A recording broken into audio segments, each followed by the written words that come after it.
오늘 우리에게 주시는 하나님의 말씀은 사도행전 3장 11절부터 16절까지의 말씀을 보도록 하겠습니다. 사도행전 3장 11절부터 16절까지의 말씀을 교독하도록 하겠습니다. 제가 11절부터 읽겠습니다. 나은 사람이 베드로와 요한을 붙잡으니 모든 백성이 크게 놀라며 달려나아가 솔로몬의 행각이라 불리우는 행각에 모이거늘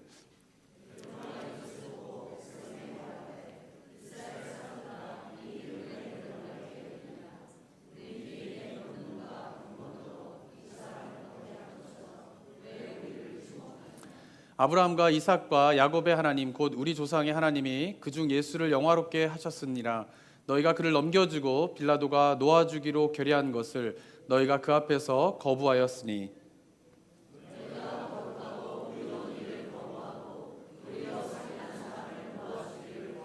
생명의 주를 죽였도다. 그러나 하나님이 죽은 자 가운데서 그를 살리셨으니 우리가 이 일의 증인이라.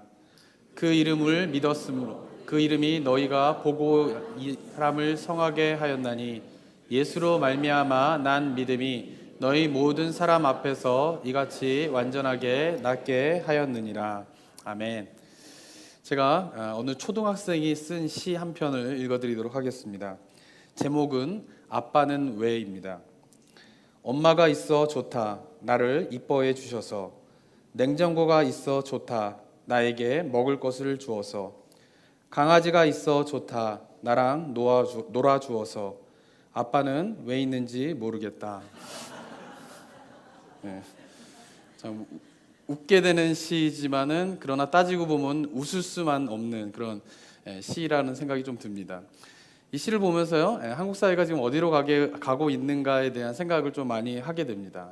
한국 사회가 성장과 이 어떤 그런 거를 추구하게 되면서 모든 방향이 다 그로 흘러가게 될 때에 지금 깨지고 있는 거는 가정인 것 같아요.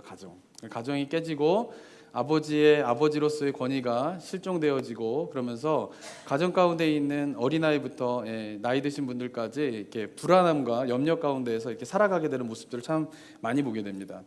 그런데 이게 비단 한국 사회의 모습만이 아니라요, 미국이나 현대 사회를 보면요, 가장 심각한 문제는 뭐냐면 가정이 깨지고 있다라고 하는 것이에요. 가정이 여러 가지 가치관들과 현상 속에서 가정이 점점 깨지고 있다라고 하는 것이 현대 사회의 가장 큰 문제가 아닐까 하는 생각을 갖게 됩니다.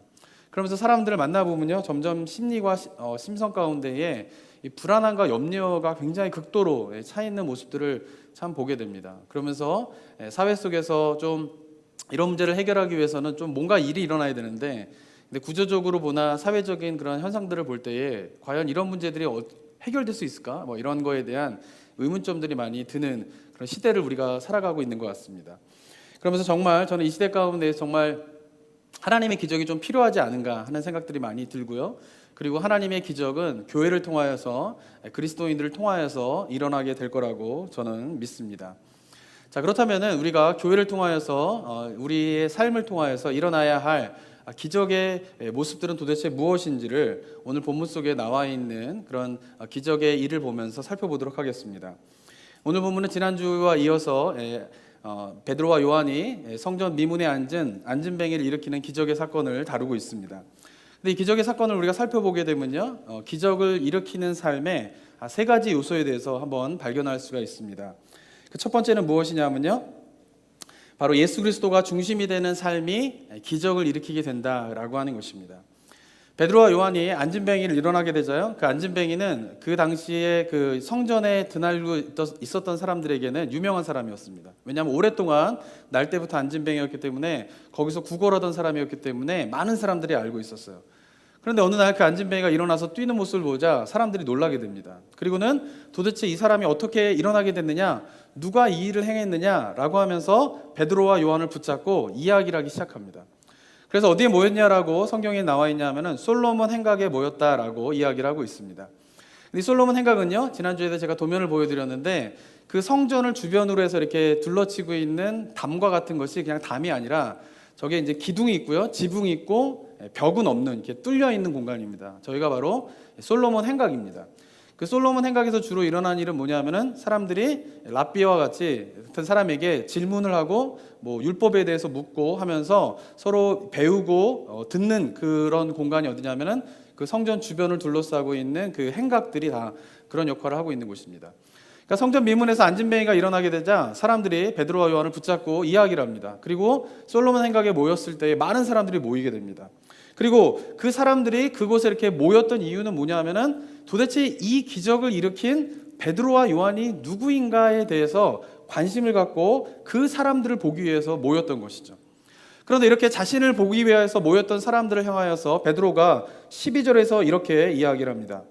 베드로가 이것을 보고 백성에게 말하되 이스라엘 사람들아 이 일을 왜 놀랍게 여기느냐 우리 개인의 권능과 경건으로 이 사람을 걷게 한 것처럼 왜 우리를 주목하느냐라고 이야기를 하고 있습니다. 사람들이 다 자신을 향할 때 사람들의 시선이 그 기적을 일으킨 베드로와 요한을 향할 때에 그 베드로와 요한은 사람들의 시선을 지금 어디로 끌고 가고 있습니까? 자신이 아닌 말씀으로 끌고 가고 있는 거예요. 그리고 더 그 말씀이 아닌 예수 그리스도에게로 끌고 가고 있습니다.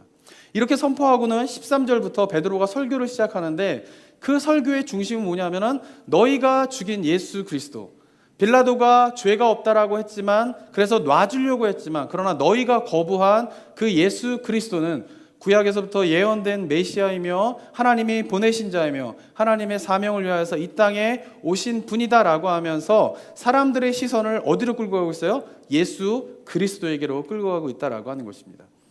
저는 사도들의 위대함이 여기 있다고 생각합니다. 사도들은요 언제든지 사람들의 시선을 어디로 끌고 가려고 그래요? 예수 그리스도. 왜냐하면 그들의 삶의 목표는 무엇이었냐면 바로 그들의 삶을 통하여서 예수 그리스도가 드러나는 것이 그들의 삶의 목표였기 때문에 사람들이 자기를 주목하고 사람들이 자신에게 관심을 간다 손 치더라도 그리고 놀라운 이적과 기적을 행한다 손 치더라도 그들의 삶 가운데에서 그 기적을 통하여서 언제나 바라보고 드러나야 할 분은 예수 그리스도였던 것입니다.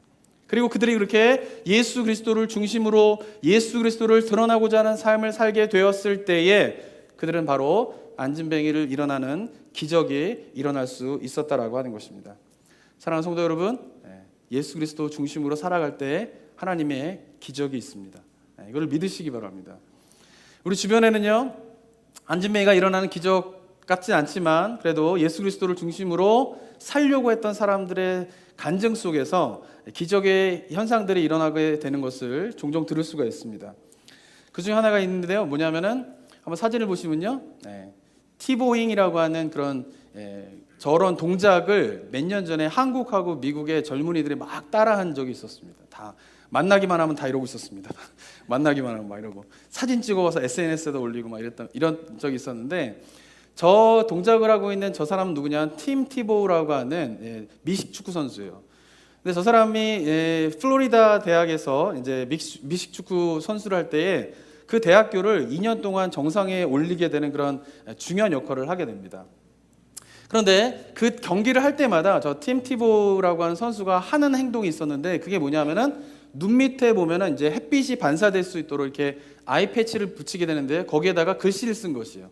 대학교 미식축구 게임할 때마다 그 뭐라고 썼냐면 John 3:16 그래가지고 요한복음 3장 16절을 그 눈 밑에다 붙이고는 뛰었어요.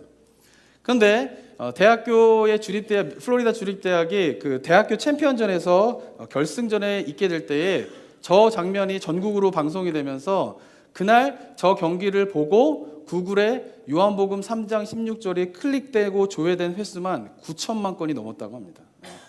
근데 저 선수는 어떤 선수냐면요. 부모님이 필리핀 선교사였어요. 필리핀 선교사로서 아버님이 사역을 하면서 그리스도인으로 자라게 되면서 자기가 어떻게 하면 내 삶을 통하여서 예수 그리스도가 드러날 수 있을까? 어떻게 하면 내가 예수 그리스도를 사람들에게 좀 더 알릴 수 있을까가 고민이었다고 합니다. 그러던 차에 자기가 미식축구 선수가 되어서 한번 예수 그리스도를 더 자기 삶을 통하여서 자기가 할 수 있는 방법으로 해보자 라고 생각해서 했던 행동이 뭐냐면은 아이패치에다가 저렇게 요한복음 3장 16절을 쓰고 경기를 한 것입니다. 그리고 이 선수는요 대학을 졸업하고 난 다음에 이제 프로 미식축구의 팀에 들어가게 됩니다. 덴버 팀에 들어가게 되는데요. 이 선수가 들어갈 때 덴버 팀은 그렇게 성적이 좋진 않았어요. 근데 이 선수가 활약함으로 말미암아 그 팀이 지역의 결승전 직전까지 갈 정도로 경기력이 향상이 되었습니다. 근데 2012년에 결승전을 앞두고 피츠버그와 경기를 하게 되는데요. 이 프로 미식 축구에 들어가서는요, 저 아이패치에다 저런 거를 쓸 수 없다고 합니다. 규정상. 그래서 저런 걸 쓰지 않고 이제 결승전에 뛰게 되었는데 그 게임에서 마지막 4쿼터에서 터치다운을 하면서 역전을 하게 됩니다. 그러면서 저 사람이 했던 행동이 뭐냐면은 터치다운을 하고 난 다음에 세리머니로 기도하는 그 모습을, 아까 봤던 저 기도하는 모습을 세리머니를 한 것이에요. 그리고 사람들은 그 이후에 저 세리머니를 따라하면서 저것이 한때 유행이 됐고요. 그리고 저 세리머니가 끝나고 난 다음에 구글에서 클릭되어지고 조회된 요한복음 3장 16절은 1억 2천만 건이 넘게 조회가 됐다고 합니다. 그리고 흥미로운 사실은 뭐냐면요, 저 경기에서 팀 티보가 이게 공을 던질 때 그 공을 던진 횟수가 한 10번 정도가 되는데 그 10번에 던진 거리를 합산하면은 316야드가 됐대요. 그리고 전날 경기가 중계되었을 때 시청률이 31.6%였다고 합니다. 우연이라고 하기에는, 그죠? 그리고 저 사람 때문에 요한복음 3장 16절을 클릭하면서 많은 젊은이들이 SN상에서 예수님에 대한 생각을 다시금 새롭게 했다라고 하는 글들이 많이 올라오게 되었습니다. 그 사람의 마음 가운데 뭐가 있었습니까? 내가 할 수 있는, 크던 작던 상관없습니다. 그것은. 그러나 내가 할 수 있는 예수님을 드러내는 삶, 예수님의 중심이 되는 삶이 무엇일까를 고민하고 작은 실천 하나 한 것이, 그것이 어떻게 된 것이에요? 많은 사람들에게 그리스도를 알리게 되는 기적과 같은 일들이 일어나게 되었다라고 하는 것입니다. 한국에도 그런 이야기를 하고 계시는 분들이 참 많이 있습니다. 한국의 기독교 서적 가운데요, 하나님의 대사라고 하는 책이 있습니다. 이게 지금도 스테디셀러로 많이 팔리고 있고 1권, 2권 보니까 3권까지 나왔더라고요. 근데 저 책의 주인공은 누구냐면은 노무현 정권 때에 주중 대사를 했던 김하중 장로님이라고 하는 분입니다. 근데 저 책의 내용은 뭐냐면은 김하중 장로님이 마음 가운데 내가 어떻게 하면 예수 그리스도를 중심으로 살까, 주님을 드러내는 삶을 살까 했더니 그가 기도할 때마다 기적이 일어났다라고 하는 내용을 담고 있는 책입니다. 물론 책 내용을 혹시 살펴보셨는지 모르겠지만은 저는 저 책 내용을 보면서 몇 가지는 참 신학적으로 잘 동의가 안 되는 부분도 있습니다. 제가 그렇지만은 저분의 간증, 예수 그리스도의 중심으로 살았더니, 그래서 기도했더니 기적과 같은 일들이 일어났다라고 하는 장로님의 고백은 제가 전적으로 동의하는 것입니다. 제가 잠깐 두 가지 이야기를 했지만 우리 주변에는요, 이 시대 가운데에서도요, 예수님을 중심으로 살아가려고 몸부리치는 사람들의 삶 속에 하나님의 놀라운 기적이 일어나고 있습니다. 사랑하는 성도 여러분, 우리 삶 가운데도 우리 인생이 어디로 가고 있습니까? 무엇을 목표로 하고 있습니까? 바라기는 우리의 삶이 어떻게 하면 내가 예수 그리스도가 드러나는 삶을 살까라고 고민하고 씨름하는 가운데에 하나님의 기적이 일어나게 될 줄을 믿습니다. 그 기적을 체험하는 저와 여러분이 되기를 소망합니다. 자, 그런데 우리가 이런 기적의 이야기를 들을 때요, 빠지지 말아야 할 두 가지의 오류를 생각해 봐야 합니다. 첫 번째는 뭐냐면요, 우리가 이런 기적 같은 이야기를 듣게 되면은 빠지지 말아야 할 첫 번째 오류는 뭐냐면요, 일반화의 오류를 범해서는 안 된다라고 하는 것이요. 저는요, 이 김하중 장로님의 그런 스토리에 대해서 존경하고 전적으로 많이 동의를 하는 부분들이 있습니다. 그런데 저 책을 낸 출판사가 마음에 안 들어요. 저 책을 낼 때요, 그 출판사가 뭐라고 광고를 했냐면 이렇게 광고를 했습니다. 당신도 기도하면 이러한 기적이 당신의 것이 될 수 있다, 이렇게 광고를 했어요. 그리고는 저 책은 순식간에 베스트셀러가 됐어요. 한국에 있는 크리스천들이 범하고 있는 기적에 대한 일반화의 오류가, 그 실수가 무엇이냐면요, A라고 하는 사람이, 김하중 장로님이 내가 기도를 열심히 했더니 이런 삶의 문제를 해결됐다, 내가 이런 거 했더니 이런 문제가 해결됐다라고 하는 걸 듣게 됩니다. 예를 들면 이런 거죠. 저도 그런 간증을 들은 적이 있었는데요, 어떤 사업을 하시다가 11조를 열심히 내가 빠지지 않고 했더니 하나님께서 사업을 성공하게 해주셨다. 이 모든 사업의 성공은 뭐냐면 내가 11조를 했기 때문이다 라고 간증을 합니다. 그러면은 안 하던 11조가 늘어나게 됩니다. 그죠? 김하중 장로처럼 내가 기도하는 가운데에서 이런 문제가 해결됐다, 내가 기도하는 가운데서 삶의 문제가 해결됐다라고 하는 이야기의 간증을 들리게 되면 안 하던 기도들을 열심히 하게 되죠. 새벽 기도도 나오고 금요철화도 나오고 열심히 하게 됩니다. 근데 그 이유가 무엇 때문일까요? 안 하던 11조를 한 이유가 무엇 때문일까요? 나도 11조를 하면 그 사람처럼 사업에 좀 잘 되지 않을까라고 하는 마음. 왜 열심히 기도를 하게 될까요? 안 하던 기도를 나도 기도를 하게 되면 저 사람처럼 저런 삶의 문제가 해결되지 않을까라고 하는 기대하는 마음으로 기도하는 일들이 일어나고 있다라고 하는 것이죠. 저는 이것을 하나님을 조종하는 거라고 생각을 합니다. 하나님은요, 우리가 하나님을 조종해서는 안 돼요.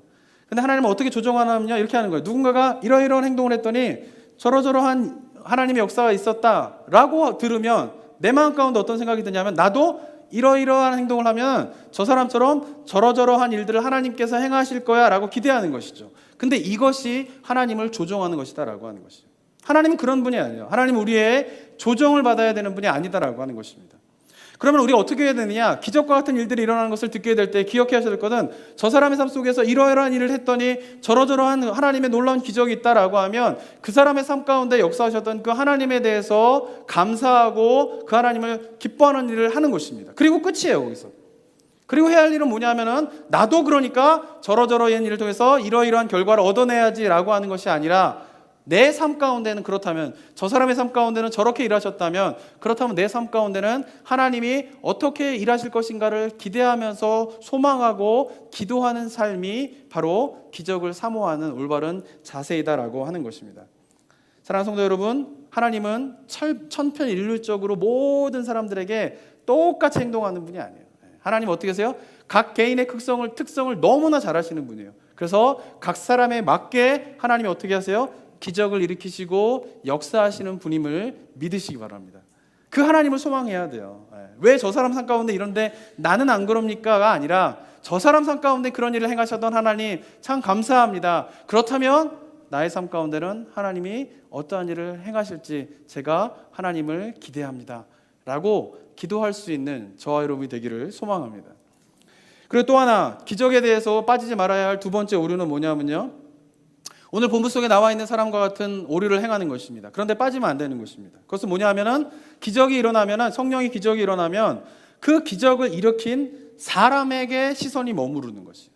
사람들이 기적이 일어나니까 베드로와 요한을 붙잡고 베드로와 요한에게 온통 관심이 쏠려 있던 그 모습, 그것이 이 시대 속에서도 많은 그리스도인들이 기적이 일어나는 일들에 대해서 빠지게 되는 두 번째 오류이다라고 하는 것입니다. 저는 보면 한국에 보면요, 한국에 사역하다 보면요, 한국 성도님들만큼 이렇게 목회자를 존경해 주시는 분이 없어요. 제가 이 교회 와서도 정말 몸둘 바를 모르게 정말 저를 존중해 주시고 아껴 주시는 걸 보면서 참 감사한 마음이 큽니다. 근데 어떤 면으로 보면요, 목회자를 존중하고 존경해 주는 건 참 좋은데, 어느 순간인가부터 한국 교회가 목회자를 너무 우상화하고 있는 것은 아닌가 하는 생각을 갖게 되었습니다. 여러분들 잘 아시는 일이지만 한국에 굉장히 큰 교회가 있었습니다. 거기에 수많은 젊은이들이 모이는 교회가 있었습니다. 그런데 얼마 전에 그 교회의 담임 목사가 성추행으로 말미암아 그 교회를 사임하게 되는 일들이 있었어요. 근데 제가 예전에 한번 그 한국에 있을 때 이제 그 교회를 한번 저도 방문한 적이 있었는데, 예배를 드리러 간 적이 있었는데요. 막 그때 막 부흥이 막 일어날 때요. 막 젊은이들이 모이고 막 그 목사님이 유명해지고 막 이럴 때요. 근데 그 교회를 갔더니 그 예배당 입구에 뭐가 있냐면, 목사님의 사진이 이렇게 입간판이라고 하는데요. 일부에다 말씀드렸더니 잘 모르시더라고요. 그게 뭐냐면, 한국에 보면요, 이렇게 연예인들이 예를 들면 핸드폰 광고를 하잖아요. 그런 핸드폰 가게를 가면은 그 핸드폰 광고를 한 연예인 사진이 실제 크기로 이렇게 세워져 있어요. 그래서 사람들이 이제 그 광고를 보고 뭐 이렇게 하는데, 그 교회를 갔더니 그 목사님의 입간판이 이렇게 세워져 있는 그걸 본 적이 있어요. 그래서 이게 왜 세워져 있지? 라고 보니까, 알고 보니까 그 옆에서 청년들이 같이 사진을 찍더라고요. 그런 모습을 보면서 좀 씁쓸해졌습니다. 그리고 그런 시간을 지나다가 어느 날 미국에서 제가 공부하고 있을 때였는데, 한국의 뉴스를 보니까 그분이 성추행으로 말미암아 교회에 막 난리가 날 일들이 일어났어요. 그래서 제가 막 인터넷을 찾아봤어요. 그 교회를 한번 들어가 봤어요. 그때 당시에. 그랬더니 그때 당시 그 교회 홈페이지에 게시판이 있었는데, 게시판에 글들이 쫙 올라오는데, 어떤 글들이 올라오냐 하면은, 그 교회에서 그 목사님을 따르던 수많은 사람들이 그 목사님의 성추행을 옹호하는, 지지하는 그런 글들이 쫙 있는 걸 봤어요.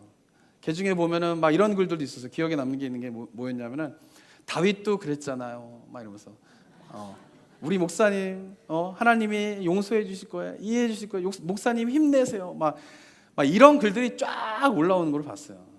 그리고 안타까운 거는, 그리고 그분이 그 교회를 사임했는데 사임하고 난 다음에 얼마 안 있다가 교회를 개척했는데 그 교회를 다니던 수많은 젊은이들이 또 따라가가지고 지금도 수백 명의 사람들이 그 교회를 다니고 있다는 얘기를 들을 때에 도대체 우리가 믿는 신앙이 도대체 무엇인가라고 하는 생각을 많이 갖게 되었습니다. 사랑하는 성도 여러분, 기독교는 기적이 일어나는 종교입니다. 저는 그것을 믿습니다. 그런데 주의하실 것은 무엇일까요? 그 기적의 중심에는 누가 있어야 됩니까? 예수 그리스도예요. 우리가 주변에 누군가가 하나님의 놀라운 기적을 일으키고요, 하나님이 놀라운 역사를 일으키고 있고요, 놀라운 하나님의 부흥을 일으키고 있다라고 하면은 우리가 주목해야 할 것은 그 부흥과 기적을 일으킨 그 사람이 아니라 그 기적을 통하여서 우리가 누구를 봐야 합니까? 예수 그리스도를 봐야 합니다. 그리고 혹시라도 내 자신이 그런 하나님의 놀라운 은혜의 도구로 사용되어지고 있다면, 나로 인하여서 기적이 일어나고 있고, 나로 인하여서 부흥이 일어나고 있고, 나로 인하여서 하나님의 놀라운 역사가 일어나고 있다라고 하면, 그래서 사람들이 다 나를 바라보고 있다라고 하면 해야 할 일이 무엇일까요? 그들의 시선을 베드로와 요한과 같이 누구에게로 향하도록 하는 것입니까? 예수 그리스도에게 향하는 일을 해야 한다라고 하는 것입니다. 그럴 때에 하나님의 기적은 참다운 기적이 되는 것이에요. 왜 그럴까요? 기적의 목적이 무엇입니까? 하나님 되심이 드러나기 위함인 것이에요. 기적의 목적이 무엇이에요? 이 땅 가운데 하나님 기적을 일으키시는 이유가 예수 그리스도의 하나님 되심을 드러나기 위함인 것입니다. 그러한 성령의 놀라운 참다운 기적이 우리 교회 가운데, 여러분들의 삶들 가운데 일어나게 되기를 소망합니다. 두 번째로 기적을 일으키는 삶은요, 기도하는 삶 가운데에 하나님의 기적이 일어납니다. 오늘 본문에 보면은 안진뱅이가 일어나게 된 것이요, 어떤 때에 일어나게 됐냐면요, 베드로가 요한이 성전에 제9시에 기도하러 갈 때 일어났습니다. 지난주에도 설명드렸지만은 제9시에 성전으로 기도하러 갔다라고 하는 말이 포함되어 있는 것은 뭐냐면요, 베드로와 요한이 어쩌다 성전에 기도하러 갔다라고 하는 것이 아니에요. 9시에 기도하러 갔다라고 하는 말은 뭐냐면 성전에서 오전 3시와 이스라엘 시간으로 3시와 9시, 우리 시간으로는 오전 9시, 오후 3시 이렇게 두 번에 걸쳐 가지고 예루살렘 성전에서 유대인들이 제사를 드리면서 기도의 시간을 갖게 됩니다. 그러니까 베드로와 요한이 9시에 올라갔다라고 하는 것은 뭐냐면 그들이 그 유대인의 풍습에 따라서 기도하러 갔다라고 하는 것이요. 그것은 어쩌다 한번 가게 된 것이 아니라 베드로와 요한이 어떻게 해요? 규칙적으로 반복적으로 성전에 가서 뭐를 했다라는 거예요? 기도했다라고 하는 것이죠. 기도의 삶을 살았다라고 하는 것이죠. 그리고 그렇게 규칙적으로 반복적으로 기도하는 그 베드로와 요한의 삶 가운데에 무엇이 일어났습니까? 기적이 일어나게 되었다라고 하는 것입니다. 저도요, 삶 가운데 살면서 기도하는 가운데 하나님의 응답을 참 많이 받았습니다. 제가 특별히 유학 생활하면서 그런 응답을 참 많이 받았는데요. 제가 이제 한국에 있을 때는 대학교 선교단체에 있었기 때문에 제가 스스로 이렇게 모금을 해가지고 선교사님들처럼 이제 생활비를 이제 충당을 해야 됐습니다. 사역비를 충당해야 됐어요. 근데 그때 당시에 제 친구, 저와 같은 대학을 나오고 군대 갔다 오고 장교로 갔다 오고 뭐 이래가지고 취업한 친구들을 보면은 한 달에 한 300만 원 이렇게 받을 때였어요. 300만 원이면 여기 돈은 얼마죠? 3,000불 정도. 내는 그 정도 되는 거예요. 그럴 때 저는 간사로 캠퍼스 사역하면서 한 30만 원, 40만 원 이렇게 받으면서 300불, 400불 받으면서 그걸로 생활을 했습니다. 그러던 차에 제가 이제 유학을 가기로 결정을 했죠. 근데 그때 당시에는 그래도 그 달러 원화가 쌌기 때문에 한 900원대 막 이랬어요. 1,000원이 넘지 않을 때였어요. 근데 그때 그러니까 계산을 해보니까 한 3년 공부하려고 하면 한 10만 불이 필요하더라고요. 근데 제가 10만 불이 어디 있겠습니까? 그래도 유학을 이제 떠났습니다. 한 1년 정도 버틸 수 있는 돈만 들고 딱 떠나게 됐죠. 근데 1년이 지나고 나니까 문제가 생겼어요. 돈이 똑 떨어진 거예요. 돈이 없어요. 그래서 마지막 학기에 이제 등록금을 내야 되는데 등록금을 낼 수가 없는 상황이 벌어지게 되었어요.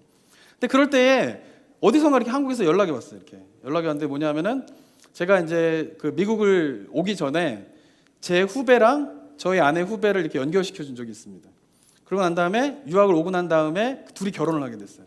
그러니까 둘이 결혼하게 됐다고 소식을 전하면서 너무 고맙다고, 우리를 소개시켜서 너무 고맙다고. 한국에서는 중매를 해주면 뭘 해주죠 보통? 양복해주잖아요. 양복. 그래서 양복을 못 해줬다고 저희한테 양복비를 보내겠다는 거예요. 제가 그걸 받았을까요? 안 받았을까요? 받았어요. 이유는 뭐냐면 내가 중매를 해줬으니까 니들은 당연히 나한테 이걸 대야지, 이런 마음으로 받은 게 아니에요. 제가 그때 기도하고 있었던 게 뭐예요? 하나님, 제가 등록금이 필요한데 등록금을 주세요. 저에게 등록금을 주세요라고 뭐 하던 중이었어요? 기도하던 중이었어요.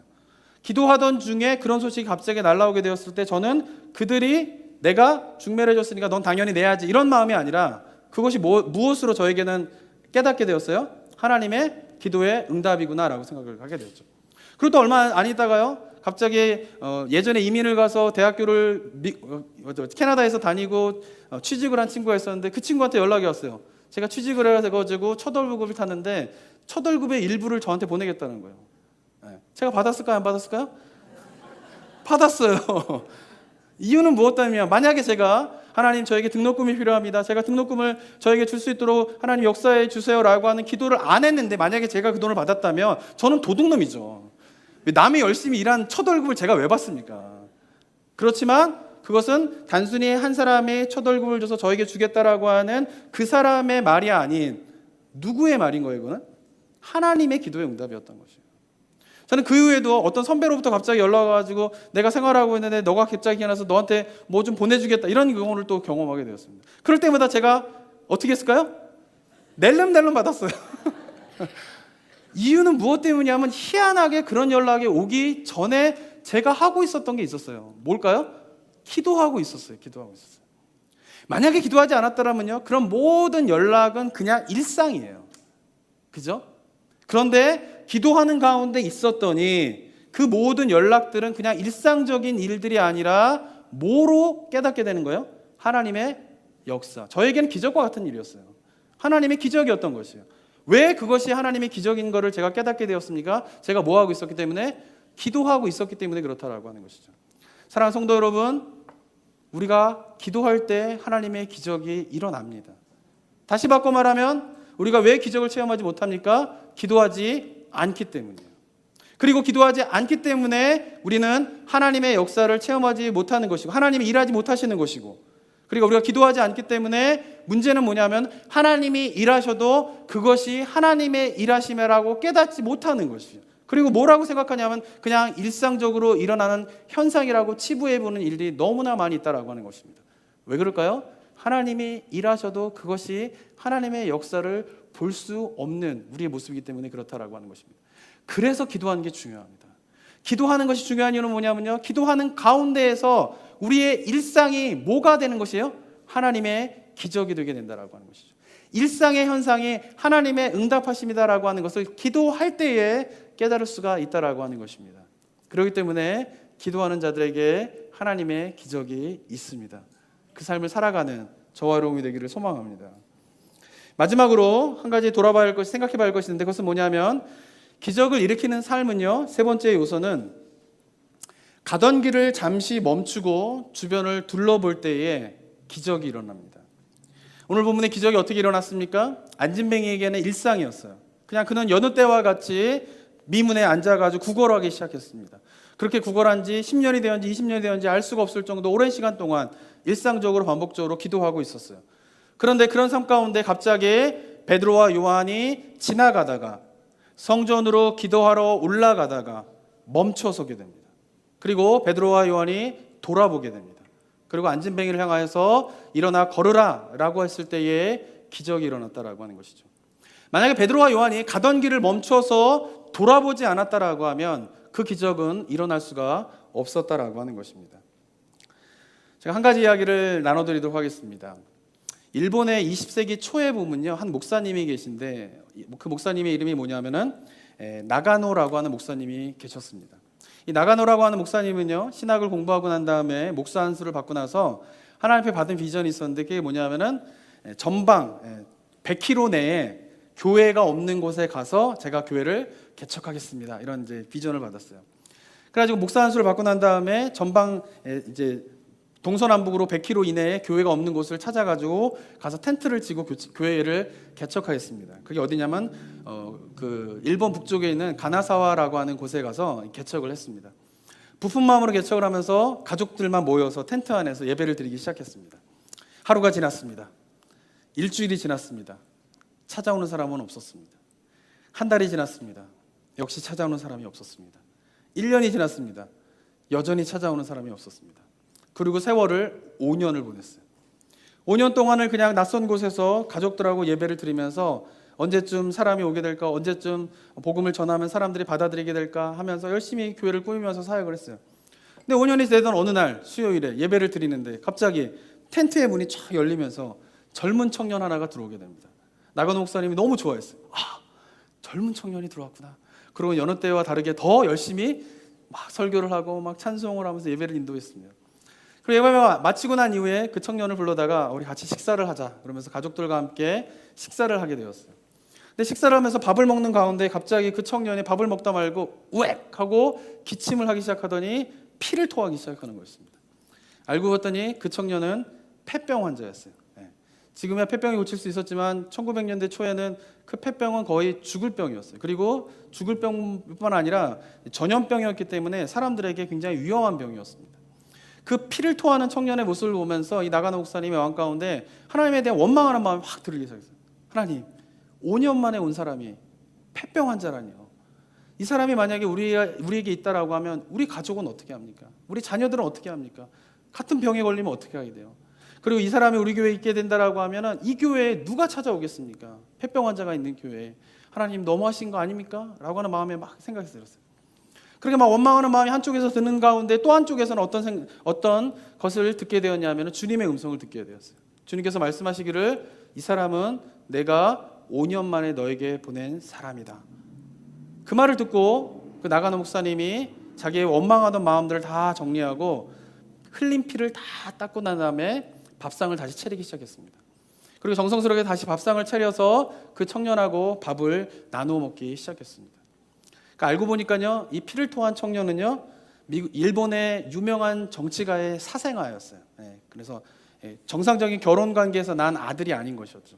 그러니까 어렸을 때부터 첩의 아들이었기 때문에 사람들의 시선 가운데에서 너무 왜곡된 시선을 많이 받게 됐고요. 그리고 자기가 그 정치인이 자기의 아버지라고 하는 것을 이야기하지 못한 채 살아왔던 것이죠. 너무나 외롭고 힘들게 살아왔던 것이죠. 그러던 가운데 이 사람이 예수 그리스도를 믿게 됩니다. 그리고 하나님 앞에 헌신하면서 신학교를 가게 돼요. 그런데 신학교를 다니고 있던 중에 폐병에 걸리게 된 것이에요. 근데 폐병에 걸리게 되자 이것은 지독한 전염병이었기 때문에 신학교에서 정학을 당하게 됩니다. 그리고 사역하고 있던 교회에서도 파문을 당하게 돼요. 왜냐하면 이 병을 안고 있는 것이 위험합니다. 병이 다 나으면 다시 돌아오시면 그때 같이 사역을 하겠습니다 라고 하면서 파문을 당하게 돼요. 그런데 그러한 일들이 일어나게 되면서 이 형제의 마음 가운데 깊은 상처가 있게 됩니다. 어렸을 때부터 자기를 다 외면했던 사람들이 자기를 다 외면했는데 이제는 교회도 자기를 외면하고 예수 그리스도로 나를 외면하는구나 라고 하면서 성경도 거짓말이고 예수 그리스도도 거짓말이고 다 거짓말이다. 내가 언제 돈을 요구했냐? 언제 내가 나를 치료해달라고 요구했냐? 하면서 막 원망하는 마음이 들었어요. 그래서 사람이 기도하기를 폐병 환자인 나를 그냥 한 사람으로 받아들일 수 있는 그리스도인을 만나게 해주십시오라고 기도를 했다고 합니다. 그런데 만나지 못했어요. 그래서 더 깊은 좌절 가운데서 이제는 죽어야겠다라고 생각하면서 자살을 생각하고 있던 가운데에 나가노 목사님의 소식을 듣게 됩니다. 좋은 목사님이 있는데 거기에 가서 한번 그 목사님을 만나봐라 라고 누가 이야기를 해주셔서 정말 지푸라기 잡는 심정으로 그곳까지 찾아왔던 것이에요. 그리고 그 나가노 목사님이 그 자기가 예배가 끝나고 같이 식사하는 가운데에서 자기가 토한 피를 다 정성스럽게 닦으면서 다시 밥상을 차려주고 밥을 먹는 가운데에서 예수님을 만나게 된 것이에요. 그 장면에서 주님을 만나게 된 것이에요. 그리고는 이 청년은 그 목사님과 지내게 되면서 치료를 잘 받으면서 폐병에서 낫게 되고요. 그리고는 다시 신학교를 가서 목사님이 되게 됩니다. 근데 그 목사님이 그 폐병 환자였던 그 목사님이 누구냐면은 가가와 토요히토라고 하는 목사님인데 이분은 일본의 기독교 역사에서 성자라고 불리우는 분이에요. 이분이 왜 성자라고 불리우게 되냐면요, 이분은 그렇게 다시 신학을 하게 되고 목사님이 되면서 했던 일이 빈민가 사역을 했어요. 교토와 고베에 가가지고 빈민가 사역을 했는데 그 빈민가 사역을 너무 정성스럽게 잘했기 때문에 사람들이 이분을 성자라고 부르게 되었어요. 어느 정도로 빈민들을 돌봐줬냐면요, 빈민들이 겪는 가장 큰 고통은 뭐냐면은 이 먹을 거를 제대로 못 먹고 불균형한 식사를 하게 되고 불균형한 영양을 갖기 때문에 이 배변이 잘 안 된대요. 그게 제일 고통스럽대요. 이게 변비가 있는 것이에요. 그러니까 변이 너무 딱딱해가지고 그것을 배출할 수 없는 것이 가장 큰 가난한 사람들의 고통이다라고 합니다.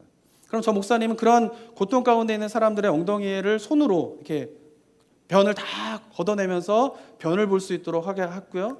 또 그런 가운데서 어떤 사람은 너무 변이 딱딱해가지고 변이 도저히 손으로도 할 수 없는 상황이 있는 사람들은 그 더러운 엉덩이에 입을 갖다 대고 침으로 그 변을 다 녹이면서 그 변을 빼주는 일들도 했다라고 합니다. 그럴 정도로 헌신적으로 빈민가 사역을 했던 분이에요. 그래서 일본의 기독교 역사 속에서 성자라고 불리우신 분인 것이죠. 근데 이분이 그런 빈민 사역을 하고 난 다음에 노후에 인터뷰를 하게 됩니다. 도대체 어떻게 이런 사역을 하실 수 있습니까? 라고 인터뷰를 할 때 그분이 이렇게 이야기합니다. 저는 배운 대로 합니다. 제 선생님은 제가 각별한 핏덩이를 닦아주셨습니다. 그분이 하신 것에 비하면 이건 아무것도 아닙니다. 신앙은 사랑입니다. 그리고 사랑은 실천입니다. 그리고 사랑은 뒤치다거리를 하는 것입니다. 라고 인터뷰한 글을 보게 되었습니다. 사랑하는 성도 여러분, 일본의 성자라고 불리우는 이 가가와 목사님이 어떻게 이런 사역을 할 수 있다라고 이야기하고 있습니까? 가던 길을 멈춰서서 돌아본 나가노 목사님의 돌봄이 있었기 때문에 그런 것입니다. 저도요, 제 인생을 돌아보면요, 제가 어떻게 목사가 되었는가 생각해 보면은 저도 이런 일들이 있었어요. 제가 몇 주 전에도 말씀드렸지만은 전 대학교 1학년 때요, 살고 싶지 않았어요. 삶의 의미가 없었어요. 그런 가운데 방황하던 가운데 캠퍼스에서 좋은 선배들을 만나게 되고요. 그 선배들이 시간을 내어서 밥 사주고, 시간을 내어줘서 제 고민을 들어주고요, 시간을 내어줘서 저를 위해서 기도해 줬기 때문에 제가 목사가 될 수 있었다는 생각을 하게 됩니다. 만약에 그 선배들의 돌봄이 없었다라고 하면 저는 아마도 삶의 소망을 잃어버린 채 그냥 살아가지 않았을까라는 생각을 갖게 됩니다. 사랑하는 성도 여러분, 이 시대 가운데에 그리스도인을 통하여서 기적이 일어나야 됩니다. 저는 교회를 통하여서 기적이 일어나야 된다고 생각합니다. 아까 서두에도 말씀드렸지만 이 시대의 아픔이 그냥 물질적인 아픔이 아니에요. 영적인 아픔이고 정신적인 아픔이고 마음의 아픔들이에요. 다 뭉개져 있어요. 마음들이, 영혼들이 다 산산이 조각나 있어요. 믿을 사람이 없고 신뢰할 사람이 없고 심지어 가족들조차도 서로의 마음을 알지 못한 채 외로움 가운데 살아가고 있는 수많은 사람들이 있는 시대가 우리가 살고 있는 시대입니다. 이 시대가 어떻게 변할 수 있을까요? 기적이 일어나야 됩니다. 교회가 기적의 통로가 돼야 합니다. 그리스도인들이 기적의 통로가 돼야 합니다. 그러기 위해서 해야 될 일이 무엇이겠습니까? 가던 길을 멈춰서고 주변을 돌아보시기 바랍니다. 이 시대는 어디를 향하여서 모르게 나아가는지도 모른 채 정신없이 살아가고 있어요. 사람들이 바쁜데 왜 바쁜지 몰라요. 돈을 벌고 있는데 무엇 때문에 돈을 벌고 있는지 몰라요. 성공을 향해서 나아가고 있는데 그 성공을 향해서 무엇 때문에 알지 못한 채 정신없이 사람들이 다 달려가고 있다고 하는 것입니다. 그런 시대 속에서 그리스도인으로서 부름을 받았지만 여전히 그리스도인으로서도 세상 사람들과 똑같이 정신없이 자기가 어디로 가는지를 알지 못한 채 정신없이 나아가고 있는 이 시대 속에서 그리스도인들이 해야 할 일이 무엇이겠습니까? 멈춰 서서 주변을 돌아봐야 합니다.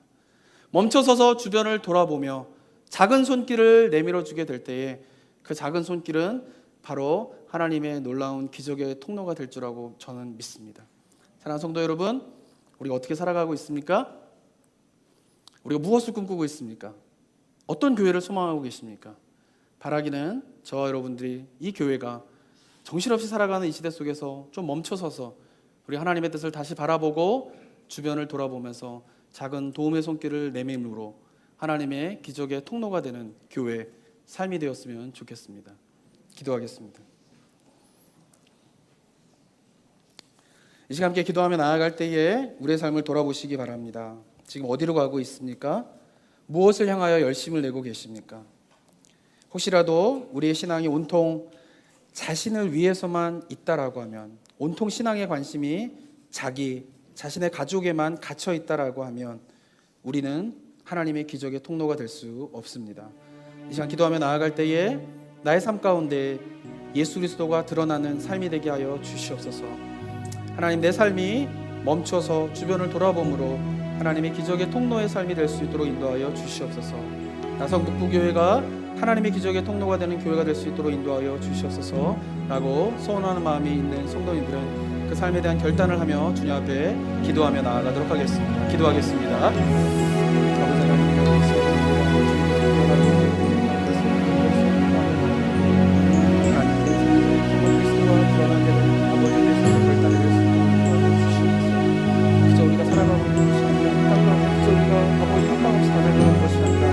내가 그리스도의 삶을 드러나는 그리스도가 주시는 아버지의 삶을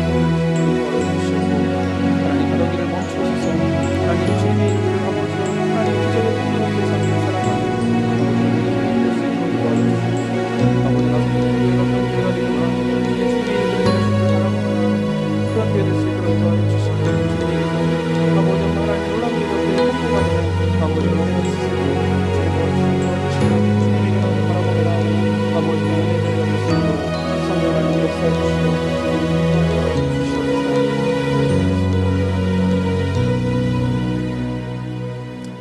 사랑과 은혜가 충만하신 하나님 아버지, 우리가 이 땅을 살아가면서 우리를 그리스도인으로 부르심에 대한 그 의미를 분명히 깨닫고 살아가는 우리 모두가 될 수 있도록 인도하여 주시옵소서.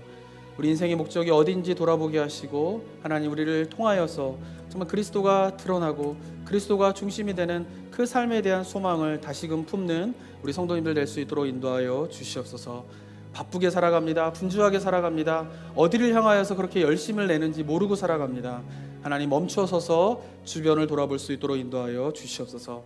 나만을 위한 신앙이 아니라, 내 교회만을 위한 신앙이 아니라, 내 가족만을 위한 신앙이 아니라 좀 멈춰서서 돌아봄으로 우리의 도움이 필요한 자들에게 작은 도움의 손길을 내미는, 그리고 그 작은 도움의 손길이 하나님의 기적의 통로가 되는 우리의 삶이 될 수 있도록 인도하여 주시옵소서. 나성북부교회가 될 수 있도록 인도하여 주시옵소서. 은혜 감사드리며 예수 그리스도의 이름으로 기도드립니다. 아멘.